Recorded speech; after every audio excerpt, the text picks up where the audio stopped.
तो बच्चों आज हम लोग 30 मिनट्स के अंदर रोटेशनल मोशन चैप्टर 6 जो है उसको पूरा कवर करने वाले हैं। तो ध्यान से पूरा वीडियो देखिएगा जिससे सारी बात आप समझ जाएं और अरविंद एकेडमी चैनल को सब्सक्राइब कर लीजिएगा इजी फिजिक्स के लिए। चलिए शुरू करते हैं फुल चैप्टर इन 30 मिनट्स और चैप्टर 6 है रोटेशनल मोशन।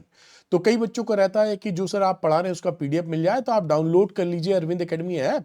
इसके स्टोर सेक्शन में जाइएगा, यहाँ क्लास 11th फ्री पीडीएफ दिख रहा है, इसको आप डाउनलोड कर लीजिएगा, अपनी पढ़ाई के लिए इस्तेमाल कर लीजिए। तो अरविंद एकेडमी ऐप को डाउनलोड करना है, उसके स्टोर सेक्शन में जाकर अपनी पीडीएफ ले लेनी है अगर आपको लगता है कि आपको इसकी आवश्यकता है तो। चलिए पढ़ाई को आगे बढ़ाते हैं, रिजिड बॉडी की बात करते हैं, उसके मोशंस की। एक पहला मोशन होता है प्योर ट्रांसलेटरी मोशन, जैसे कि बंदूक की गोली गन से फायर की गई सीधी रेखा में स्ट्रेट लाइन में जो मोशन होता है किसी बॉडी का, रिजिड बॉडी का। और ये जो रिजिड बॉडी होती है इसमें ये एक तरीके से देखिए जब इसका मोशन होता है तो इसके सारे पार्टिकल्स एक दूसरे के पैरेलल और सेम डिस्प्लेसमेंट ट्रेवल करते हैं। ये पार्टिकल तो ऐसी बॉडी ना वो पिचकती है ना वो दबती है, तो ऐसी बॉडी को रिजिड बॉडी बोलते हैं। दूसरा मोशन हो गया प्योर रोटेशनल, जैसे सीलिंग फैन, आपका छत वाला पंखा वो एक ही जगह रहता है लेकिन गोल गोल घूम रहा है। अगला एक होता है जिसे बोलते हैं ट्रांसलेटरी प्लस रोटेशनल, जैसे पहिया वो घूम भी रहा है और आगे बढ़ भी रहा है, तो ये हो गया आपका रोलिंग मोशन। और एक और मोशन होता है प्रिसीजन, जैसे ऑक्सिलेटरी टेबल फैन होते हैं, जो टेबल फैन होते हैं ऐसे ऐसे घूमते हैं और ऐसे ऐसे भी घूमते हैं। या लट्टू, जब लट्टू घूमता है और ऐसे ऐसे ऐसे ऐसे घूमने लगता है, तो इस मोशन को बोलते हैं प्रिसीजन। तो ये कुछ मोशंस हैं जो आपको क्लैरिटी से आनी चाहिए। फिर सेंटर ऑफ मास की बात करते हैं, तो सेंटर ऑफ मास क्या होता है, जहां हम सपोज करते हैं कि किसी बॉडी का पूरा मास जिस पॉइंट पर केंद्रित है, सेंटर्ड है, उसको सेंटर ऑफ मास बोलते हैं। दूसरा सेंटर ऑफ ग्रेविटी, उस बॉडी पर जितना भी फोर्स लगा रही है धरती, ग्रेविटेशनल फोर्स, उन सबका जो नेट रिजल्ट आता है उस पॉइंट को बोलते हैं सेंटर ऑफ ग्रेविटी।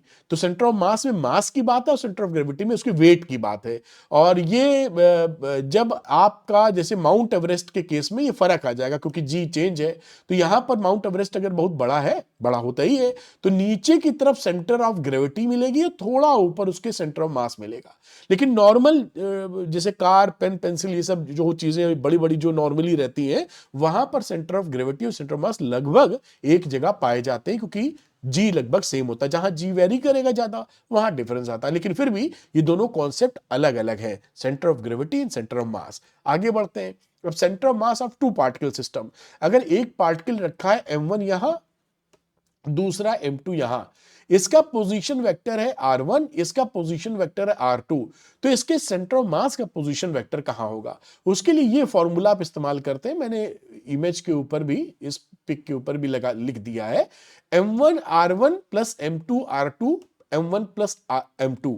इससे आप पोजीशन वेक्टर निकाल लेते हैं सेंटर ऑफ मास का। तो ये फॉर्मूला बेसिकली वेटेड एवरेज होता है m1 m2 का। वेटेड एवरेज का मतलब है कि जिसका मास ज्यादा होगा उसकी तरफ सेंटर ऑफ मास खिसक जाएगा। अगर ये 1 किलो का है m1, ये 10 किलो का है, तो सेंटर ऑफ मास इसके करीब आ जाएगा, और दोनों सेम मासेस के हैं तो सेंटर में होगा। उम्मीद है पकड़ पाए। तो अब इसको इस तरह से भी लिखा जाता है, इसी फॉर्मूले को देखिए, m1 m2 को rcm से मल्टीप्लाई कर दीजिए, तो m1 plus m2 rcm equal to m1 r1 plus m2 r2। अगर m1 m2 बराबर है, सेम मासेस आपने रखे हैं, तो जो सेंटर ऑफ मास है उसके मिड पॉइंट पे मिलेगा आपको। बढ़िया। अब इसी फॉर्मूले से, ये जो फॉर्मूला था ये तो वेक्टर फॉर्मूला है, थोड़ा सा आप ध्यान से पढ़े हो तो। अब इस वेक्टर फॉर्मूले से हम स्केलर फॉर्मूला निकाल लेते हैं। स्केलर का मतलब कार्टेशियन में स्केलर इक्वेशन मतलब 2,3 जैसे निकलता वैसे। तो यहां पे दो इक्वेशन निकलती है, axiom m1 x1 plus m2 x2 upon m1 plus m2, और ये m1 y1 plus m2 y2 m1 plus m2। कहीं पर अगर आपको कोऑर्डिनेट्स दिए हैं, मान लो x1 y1 x2 y2, तो आप इस फॉर्मूले से x y cm निकाल सकते हैं। तो वेक्टर में बिना चेंज किए भी निकाल लेंगे, और चाहे ये दोनों चीजें इंटरचेंजेबल होती हैं, इसको इसमें या इसको इसमें आप कभी भी चेंज कर सकते हैं अगर थोड़ा सा ध्यान दिया आपने। अब हम centre of mass of n particle system, भाई 2 पार्टिकल के लिए पढ़ा, लेकिन मान लीजिए बहुत सारे पार्टिकल, n पार्टिकल है, तो वही पैटर्न यहां पे लगा देते हैं, m1 r1 plus m2 r2 and so on m1 rn, नीचे m1 प्लस m2। तो ये फॉर्मूला बन जाएगा rcm इक्वल टू समेशन या sigma mi ri upon capital M। M का मतलब है टोटल मास ऑफ दी, सबको जोड़ने के बाद। अब इसी से, ये देखिए काफी मैं गहराई से आपको बता रहा हूं, इसी से ना, अगर हमारी कॉन्टिन्यूअस बॉडी है, ये डायग्राम में आपको कॉन्टिन्यूअस बना दिया है, बनाना नहीं चाहिए। कॉन्टिन्यूअस बॉडी का मतलब है जैसे पत्थर है कोई, तो पत्थर में तो लगातार मास डिस्ट्रीब्यूशन होता है। यहां तो M1 M2 डिस्क्रीट है, यहां M1 है, यहां M2 M3 है, लेकिन जो लगातार, जैसे पेन है तो पेन ये कॉन्टिन्यूअस बॉडी है, लगातार फैली हुई है, तो उसमें हम इस फॉर्मूले को इंटीग्रेशन में चेंज कर देते हैं। तो एक्स सी एम की वैल्यू हो जाती है 1/m integration X D M, Y C M ऐसे और जेड सी एम ऐसे, और ये करस्पॉन्डिंग वेक्टर फॉर्मूला होता है 1/m integration R D M. अब ये वेरी इंपॉर्टेंट पॉइंट क्या है, यहां पर ध्यान से समझिएगा। If we choose centre of mass as a origin, centre of mass को अगर हम ओरिजिन चूज कर लें, तो यहां पर ये आर सी एम की वैल्यू हो जाएगी 0, क्योंकि position vector centre of mass का तो 0 हो गया, तो आर डीएम बराबर 0 आ जाएगा। तो उस समय एक्स डीएम बराबर 0, वाई डीएम बराबर 0, इंटीग्रेशन इंटीग्रेशन जेड डीएम बराबर 0। अगर आप सेंटर ऑफ मास को ओरिजिन चूज कर लेंगे, इसका कई जगह इस्तेमाल किया जाता है, तो रिवीजन में आपके दिमाग में बैठना चाहिए। अगली बात, अब motion of centre of mass, तो देखिए एम ए सी एम, यानी जो acceleration of centre of mass का, ये mass of the body is equal to external force जो आप टोटल लगा रहे हैं। तो मान लीजिए कोई भी कई सारे जो बॉडी में पार्टिकल है, सारे मासेस को जोड़ लीजिए एम, और एक्सटर्नल फोर्स का मतलब है जितने भी फोर्स लग रहे हैं उन सब का नेट फोर्स F1 F2 सबका vector sum. The equation shows that, ये जो इक्वेशन आपको ये दिख रही है, centre of mass of the system of the particles, ये सिस्टम ऑफ द पार्टिकल का centre of mass moves L as if all the mass of the system was concentrated at center of mass। ऐसे हो रहा है कि जैसे centre of मास पर सारा का सारा मास केंद्रित है, और जो फोर्स लगा रहे हो इसी पे लग रहा है। ये इक्वेशन आपको इंपॉर्टेंट है, जिसे बोलते हैं मोशन ऑफ सेंटर ऑफ मास। और लीनियर सिस्टम ऑफ पार्टिकल्स की बात करें, linear momentum of system particles की बात करें, तो सारे मोमेंटम को आप जोड़ दीजिए तो वो नेट मोमेंटम के बराबर हो जाता है। या टोटल लीनियर मोमेंटम क्या रहा, total mass of the body, सारे मासेस को जोड़ा और सेंटर ऑफ मास का वेलोसिटी। अगर कोई एक्सटर्नल फोर्स नहीं लगा है, तो उस समय VCM is equal to constant होता है। VCM कांस्टेंट का मतलब VCM बराबर 0 मत समझ लेना, 0 मतलब रेस्ट पर है, और VCM कांस्टेंट ऐसा भी हो सकता है कि 2 किलोमीटर पर आवर की स्पीड से उसी सीधे रेखा में आगे बढ़ रहा है।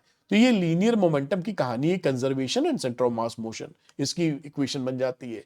Centre of mass of regular bodies, जो रेगुलर बॉडीज होती हैं उनका centre of mass geometrical centre से कोइंसाइड करता है। जैसे कि मान लीजिए रेक्टेंगुलर लैमिना है तो डायगोनल के सेंटर पे मिल गया, थिन रॉड है तो मिड पॉइंट पे मिल गया, रिंग है तो सेंटर पे मिल गया। इस तरीके से जो रेगुलर बॉडीज होती हैं वहां पे सेंटर ऑफ मास और ज्योमेट्रिकल सेंटर वो दोनों कोइंसाइड कर जाते हैं।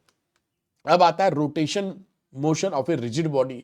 तो इस रिजिड बॉडी को रोटेशन मोशन में जिस एक्सिस के थ्रू ये रोटेट करती है, तो वो एक्सिस कैसे पता करते हैं, क्योंकि ये भी जो सर्कुलर मोशन है ना, उसी का एक एक्सटेंडेड फॉर्म है। उसको ऐसा समझें कि इस रिजिड बॉडी का हर पार्टिकल जो होता है, यहां पर अगर आप देखें, यहां पर मेरे ख्याल से पेन एक्टिवेट करना पड़ेगा, ये कुछ हो गया है इसमें, 1 मिनट रुकिएगा, ये गया, अब यहां पर आ गया, ठीक है। तो यहां पर ये रिजिड बॉडी में जो डिफरेंट मासेस हैं, उनका हर पॉइंट पार्टिकल वो सर्कुलर मोशन करता है। यहां वाला भी कर रहा होगा, यहां वाले भी ऐसे ही कर रहा होगा, ऐसे और भी कर रहे होंगे जहां भी है। इन सबके सर्किल के सेंटर्स को जब हम जोड़ देते हैं तो हमें एक्सिस में पता चल जाती है, वो एक्सिस जिसके अबाउट रोटेशन हो रहा है। तो ये आप पकड़ लीजिए सरल भाषा को तहत कि जो भी सर्कल्स बन रहे हैं, पार्टिकल सर्कुलर मोशन में हैं, उन सबके सेंटर्स को अगर आप एक लाइन से जोड़ दें तो एक्सिस ऑफ रोटेशन मिल जाएगी। ध्यान रखिएगा यहां एक इंटरेस्टिंग चीज होती है कि जो पार्टिकल का ओमेगा होता है वही ओमेगा पूरी बॉडी का होता है, सारे लोग उसी ओमेगा से घूम रहे होते हैं उसमें। अब आता है एंगुलर डिस्प्लेसमेंट। एंगुलर डिस्प्लेसमेंट का मतलब है delta theta is to delta S upon R. तो ये एंगुलर डिस्प्लेसमेंट पार्टिकल का क्या है कि एक जो भी ये यहां पर जितना डेल्टा एस स्वेप्ट किया है उसे आप आर से डिवाइड कर दीजिए। तो एक अलोंग ए सर्कुलर पाथ जो मूव किया अपॉन आर से डिवाइड कर देंगे तो एंगुलर डिस्प्लेसमेंट मिल जाएगा। ये एक वेक्टर क्वांटिटी होती है, क्लॉकवाइज डायरेक्शन में इसको नेगेटिव लेते हैं, एंटी क्लॉकवाइज में पॉजिटिव लेते हैं। एसआई यूनिट रेडियन है, डायमेंशनलेस क्वांटिटी है।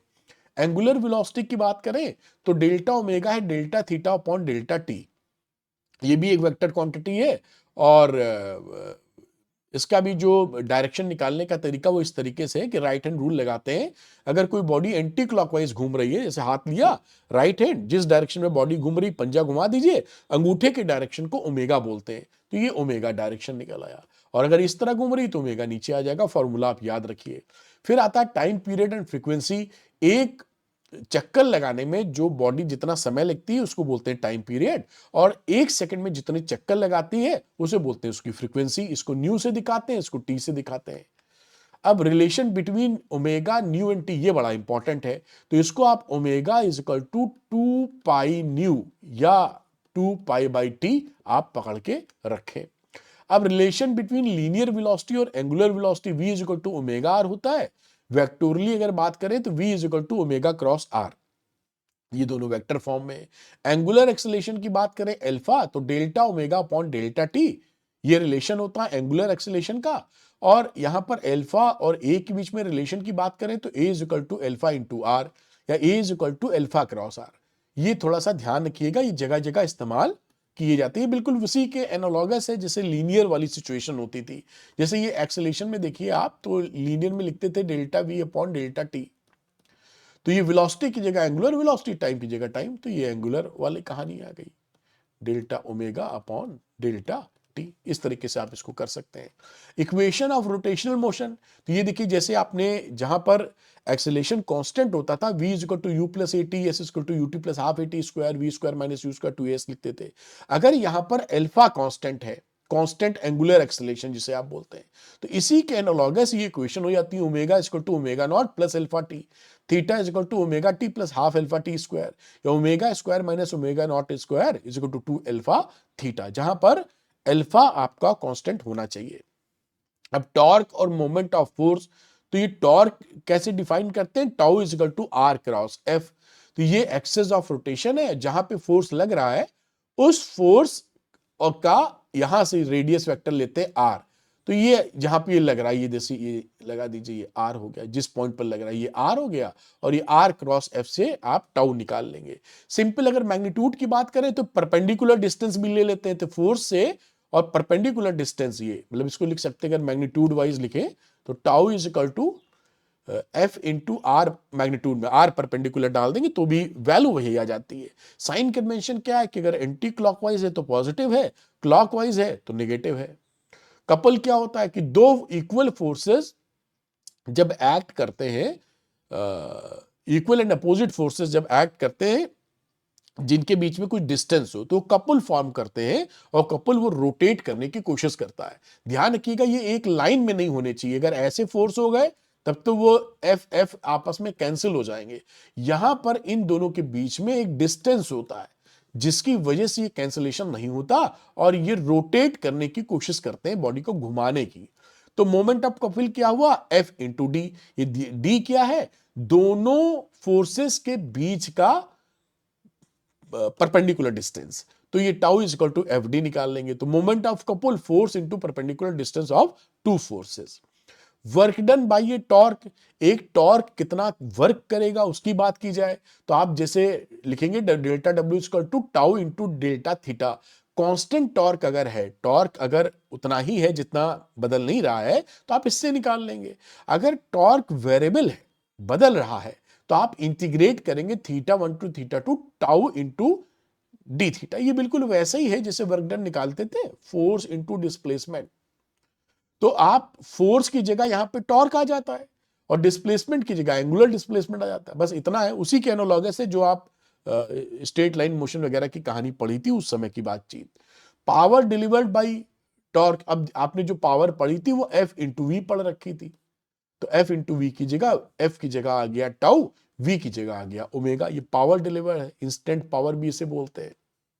एंगुलर मोमेंटम जिसे नॉर्मली एल से दिखाते हैं, कैपिटल एल से या स्मॉल एल, तो यहां पर क्या होता है आर क्रॉस पी। मान लीजिए किसी पॉइंट के अबाउट एंगुलर मोमेंटम आप निकाल रहे हैं, इस पॉइंट पर एंगुलर जो लीनियर मोमेंटम है उसका डायरेक्शन इधर है। लीनियर मोमेंटम किधर होता है, जिस डायरेक्शन में वेलोसिटी होती है, उससे इस आर वेक्टर को क्रॉस प्रोडक्ट ले लीजिए, और मैग्नीट्यूड लिखेंगे तो सीधे आप आरपी साइन थीटा लिख सकते हैं। ये आपकी मैग्नीट्यूड आ गया, और लीनियर मोमेंटम पोजीशन वेक्टर, ये क्लियर हो गया। फिर relation between torque and angular momentum, अब आप देखिए जो ट्रांसलेशनल मोशन में पढ़ते थे उसमें पढ़ते थे F equal to dp upon dt, Newton का सेकंड लॉ है ना। यहां पर फोर्स की जगह टॉर्क आ गया है, लीनियर मोमेंटम की जगह एंगुलर मोमेंटम आ गया। बस इतना ही याद रखना है, tau equal to dl by dt। ये रिलेशनशिप होती है टॉर्क में और एंगुलर मोमेंटम में। अब law of conservation of angular momentum जैसे लीनियर मोमेंटम में था कि p हमारा क्या था, वो कांस्टेंट रहता था।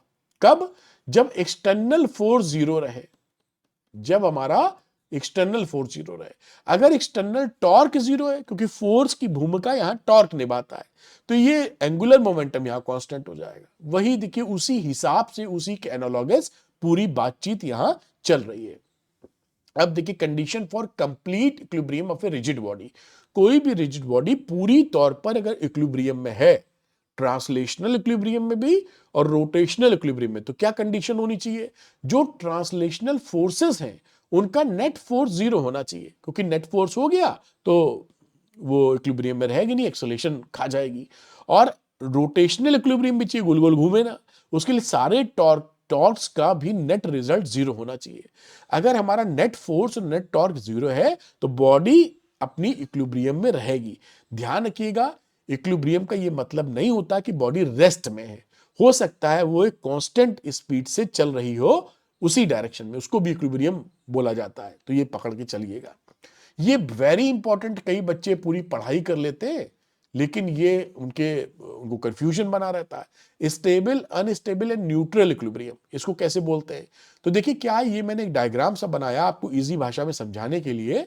यहां पर देखिए, इसको पहले देखते हैं हम लोग स्टेबल इक्विलिब्रियम को। अगर किसी बॉडी को अपनी इक्विलिब्रियम से आप थोड़ा सा शिफ्ट कर दें, हिला दें और वापस उसी पोजीशन में आने की कोशिश करें, तो उसे बोलते हैं स्टेबल इक्विलिब्रियम। तो ये इसके सेंटर ऑफ मास को थोड़ा सा हिला दिया, वापस ये यहीं पर हिलाएंगे, वापस डमली आके यहीं आ जाएगा। तो स्टेबल इक्विलिब्रियम में पोटेंशियल एनर्जी इस समय मिनिमम होती है और सेंटर ऑफ मास जब आप हिलाते हैं तो ऊपर जाता है। Centre of mass goes higher when slightly displaced. तो ये stable equilibrium, potential energy minimum. ये अनस्टेबल इक्विलिब्रियम है। देखिए अब क्या है कि इसके सेंटर ऑफ मास को स्लाइटली अगर डिस्प्लेस करेंगे तो ये लुढ़क जाएगा नीचे पूरी तरह।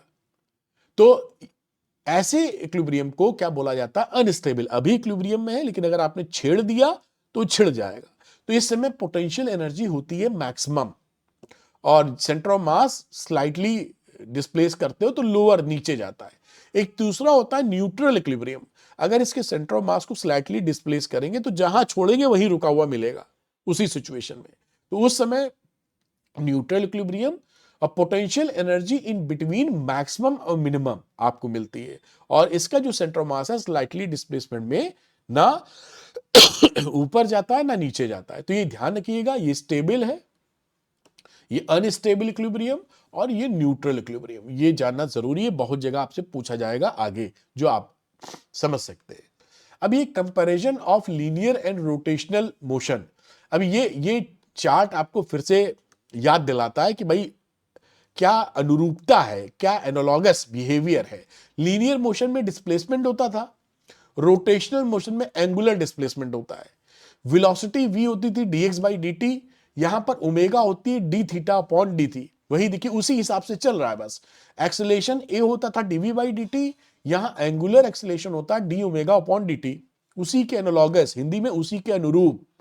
मास है m, मास की जगह यहां जाता है moment of inertia I। Force होता है बराबर ma, यहां टॉर्क है I अल्फा। वर्क है WFDS, यहां वर्क है tau into D theta. Kinetic energy half mv square और kinetic energy half I omega square. Power F into v, power tau into W omega, sorry. Linear momentum P is equal to mv, angular momentum L is equal to I omega. ये comparison है translational और rotational motion की, उसी के analogous है rotational motion, translational के उसी के अनुरूप है। अब आता है मोमेंट ऑफ इनर्शिया I। तो I कैसे निकालते हैं? I होता है कि जो एक्सेस ऑफ रोटेशन है, जितने पार्टिकल हैं उससे परपेंडिकुलर डिस्टेंस, मतलब एक्सेस ऑफ रोटेशन से डिस्टेंस ले लीजिए। mi m1 r1 square plus m2 r2 square करके सब जोड़ दीजिए आप, तो जो आ जाएगा वो मोमेंट ऑफ इनर्शिया होगा। रोटेशन मोशन में मोमेंट ऑफ इनर्शिया मास की भूमिका निभाता है, जो ट्रांसलेशनल मोशन में मास हुआ करता था। तो I is equal to m are square या समेशन एम आर स्क्वायर चलेगा। फिर आता है रेडियस ऑफ जायरेशन। तो ये रेडियस ऑफ जायरेशन क्या होता है? देखिए ये थोड़ा सा समझने में दिक्कत आती है, लेकिन देखिएगा, the radius of gyration of a body about it axis of rotation. तो रेडियस ऑफ जायरेशन किसी एक्सेस के अबाउट होगी। मान लीजिए ये जो एक्सेस है, इसके अबाउट हम बात कर रहे हैं, जिसके अबाउट ये घूमना है। May be defined as the distance from the axis of rotation at which if the whole mass of the body were concentrated. इससे वो डिस्टेंस हम निकालेंगे जहां पर, जिस पॉइंट पर हम मान सके कि सारा मास सेंट्रलाइज्ड है। It's moment of inertia about the given axis would be same as with the actual distribution of the mass. मान लीजिए हम ये पॉइंट मान लें और यहां से डिस्टेंस हम निकाल लें कैपिटल आर, ये पूरा मास है। तो जब हम इसका आई निकालेंगे तो ये एम आर स्क्वायर की वैल्यू वही आनी चाहिए जो इस बॉडी का summation M I R I square है। ये आपको बोला जाता है रेडियस ऑफ जायरेशन। ये जो आर है ये रेडियस ऑफ जायरेशन है। तो ये, इसको आप दोबारा पॉज करके देख लीजिएगा, मैंने समझा दिया। इसको के से रिप्रेजेंट कर देते हैं, हमने आर लिख दिया, के से रिप्रेजेंट करते हैं। और ये क्या बताता है कि मास एक्सेस के अराउंड किस तरह से डिस्ट्रीब्यूशन में है। अब एक्सप्रेशन फॉर के, अभी जैसे I is equal to M K square लिखेंगे, तो यहां से के निकालोगे तो R one square plus R two square and so on R N square upon N. तो रूट मीन स्क्वायर डिस्टेंस के बराबर के की वैल्यू होती है। एक तो वो फॉर्मूला पढ़ा आपने, I is equal to M K square लिख दो, स्क्वायर है, और समेशन या sigma M I R I का स्क्वायर, इससे आप के निकाल सकते हो। और ये एक और फॉर्मूला बनता है जिसे बोलते हैं root mean square distance, R one square plus R two square करके अपॉन एन कर दीजिए, उसका रूट ले लीजिए आप। अब ये मोमेंट ऑफ इनर्शिया है सिंपल ज्योमेट्रिकल ऑब्जेक्ट्स के, ये याद कर लीजिएगा। ये एनसीईआरटी की फोटो लगाइए, यही पूछी जाती है आपके यहाँ बस। जैसे बॉडी है, सर्कुलर रिंग है। तो अच्छा एक चीज और ध्यान रखिएगा कि कई कई बच्चे सोचते हैं कि सेंटर ऑफ मास वही होता है जहां पर बॉडी होती है। नहीं, जैसे ये रिंग है, मान लीजिए रिंग है, तो रिंग का सेंटर ऑफ मास इसके सेंटर पे होता है जहां पर कुछ भी नहीं, हवा है। तो ये सेंटर ऑफ मास हमेशा वहां हो जहां एक्चुअल बॉडी प्रेजेंट है, ये जरूरी नहीं होता है, ये ध्यान रखिएगा। तो ये सेंटर पे हो गए हमारे स्क्वायर। अब यहाँ पे ये हमेशा देखिए, यहां पर ये बड़ा इंपॉर्टेंट रहता है कि आप आई जो है वो एक्सेस ऑफ रोटेशन कैसे ले रहे हैं। देखिए इसमें अगर आपने खड़ी खड़ी परपेंडिकुलर एक्सेस ऑफ रोटेशन ली तो एम आर स्क्वायर हो गया। अगर आप डायमीटर की तरफ मूव करके ऐसे घुमाने लगे तो एम आर स्क्वायर बाई 2 हो गया। ये ध्यान रखिएगा। एक रॉड है, इस सेंटर के अबाउट गोल गोल घुमा रहे हैं ऐसे जिसे बना है, तो एम एल स्क्वायर बाई 12 है। यहां पर एक आपकी डिस्क है, सेंटर के अबाउट घुमा रहे हैं तो एम आर स्क्वायर बाई 2 है। अगर डिस्क को डायमीटर के अलाउंग घुमा रहे हैं तो एम आर स्क्वायर अपॉन 4 है। अगर एक्सिस ऑफ सिलेंडर है तो एम आर स्क्वायर है। और ये जो सिलेंडर, ये हॉलो सिलेंडर की बात कर रहे हैं। और यहां पर सॉलिड सिलेंडर के एक्सेस पे घुमा रहे हैं तो एम आर स्क्वायर बाई 2 है। और अगर सॉलिड स्फीयर है, इसकी डायमीटर के अबाउट घुमा रहे हैं तो 2 आर स्क्वायर अपॉन 5 है। ये कम से कम इतना आप जरूर याद कर लें। अब relation between torque and moment of inertia, देखिए जैसे F is equal to M A पढ़ते थे, तो F की जगह यहां क्या आ गया है, टॉर्क। मास की जगह मोमेंट ऑफ इनर्शिया और एक्सेलरेशन की जगह अल्फा। तो ये याद रखने के लिए काफी इजी हो जाता है अगर आप थोड़ा सा ध्यान रखें। तो tau is equal to I into alpha, वही F is equal to M A की तरह चालू होगा। दूसरा ये देखिए, जैसे P is equal to linear momentum होता है M इंटू वी। अब P की जगह रोटेशनल मोशन में आता है L, एंगुलर मोमेंटम। M की जगह क्या आता है बेटा, I, और V की जगह क्या आता है बेटा, ओमेगा। तो ये रिलेशन बन गया L is equal to I omega. इसको भी आप यहां पर पकड़ के रखें, L is equal to I omega. अब यहां पर देखिए एक इंटरेस्टिंग चीज कि अगर एक्सटर्नल टॉर्क 0 है तो जो एंगुलर मोमेंटम होता है वो कंजर्व होता है। एंगुलर मोमेंटम कंजर्व रहेगा। एंगुलर मोमेंटम का फॉर्मूला आपने देखा था कि आई इंटू ओमेगा होता है। तो अगर एक्सटर्नल टॉर्क 0 है, L cons I one omega one is equal to I two omega 2 के बराबर हो जाएगा। अब इस एग्जाम्पल को देखिए, जो अक्सर आपके यहाँ पूछा जाता है कि एक पर्सन है जो गोल गोल घूम रहा है और उसने अपने हाथ को फैला रखा है और यहां वेट ले रखा है। अब ये जब अपने हाथ को सिकोड़ लेता है, अपनी बॉडी के पास ले आता है, तो फिर क्या होता है, तो इसकी एंगुलर स्पीड बढ़ जाती है। क्यों? क्योंकि यहां पर आई इंटू ओमेगा कॉन्स्टेंट होना चाहिए। अब इस समय आई ज्यादा है क्योंकि ये एक्सेस ऑफ रोटेशन है, इससे आर आप देखिए तो आर दूर है, तो आई का फॉर्मूला आपने पढ़ रखा है mr² समझाने के लिए।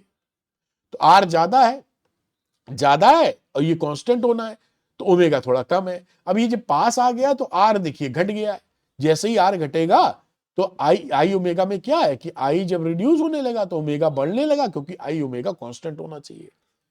तो जब भी हाथ वो सिकोड़ेगा स्पीड, एंगुलर स्पीड बढ़ जाती है। यही यहां पर है कि जब एक ओलंपिक वगैरह में स्प्रिंग बोर्ड से छलांग मारते हैं स्विमिंग पूल में और कितनी डाइव मारते हैं, उस पर पॉइंट्स मिलते हैं, गोल्ड मेडल मिलता है आदमी को। तो वो यही है कि भाई कितना जो है वो अपनी अपनी बॉडी को सिकोड़ लेता है, जिससे आई कम हो जाए, ओमेगा बढ़ जाए। तो ओमेगा बढ़ने पे गोल गोल चक्कर मार के वो डुबकी मार पाएगा। ये देखिए, ये एक जो बैले डांसर की बात कर लीजिए, या ये यहाँ पे स्केटर बैले डांसर ही है, ये अपने बॉडी को ऐसे फैला रखा है। तो आई इस समय ज्यादा है, ओमेगा कम है। अगर अपनी बॉडी को पास में ले आती है तो आई कम हो जाएगा, ओमेगा बढ़ जाएगा। तो ये देखिए यहाँ पर ये सब उसी के एग्जांपल है। ये पूरा मैंने चैप्टर आपको रिवाइज करा दिया। अब आपके लिए मैंने कुछ इंपॉर्टेंट श्योर शॉर्ट क्वेश्चन बना दिए हैं, फॉर्मूला शीट भी है इसमें, कि भाई ऐसे ही क्वेश्चन इसी पैटर्न के आपके एग्जाम में पूछे जाते हैं। 25 क्वेश्चन पर चैप्टर है जो आसानी से आप लगा सकते हैं, फुली सॉल्व है और 100% एग्जाम टारगेटेड क्वेश्चन है। मतलब ये निचोड़ है एनसीईआरटी का, पीवाईक्यूज का 10 साल के, और जिस तरह का लेटेस्ट ट्रेंड है, इस क्वेश्चन को लगाने पर आप उसको बेहतर प्रिपरेशन कर पाएंगे। तो जो बच्चे श्योर शॉर्ट क्वेश्चन लगाना चाहते हैं, कॉन्फिडेंस फील करना चाहते हैं, वो अरविंद एकेडमी ऐप को डाउनलोड कर लीजिए, उसके स्टोर सेक्शन में जाइए और यहां आपको श्योर शॉर्ट क्वेश्चन दिखाई पड़ेगा, लेकर लगाकर अपनी प्रिपरेशन को स्ट्रॉन्ग कर सकते हैं। Thank you very much for watching this video. पसंद आया हो तो लाइक और शेयर कीजिएगा, अरविंद एकेडमी चैनल को सब्सक्राइब कीजिएगा। Thank you very much, all the best.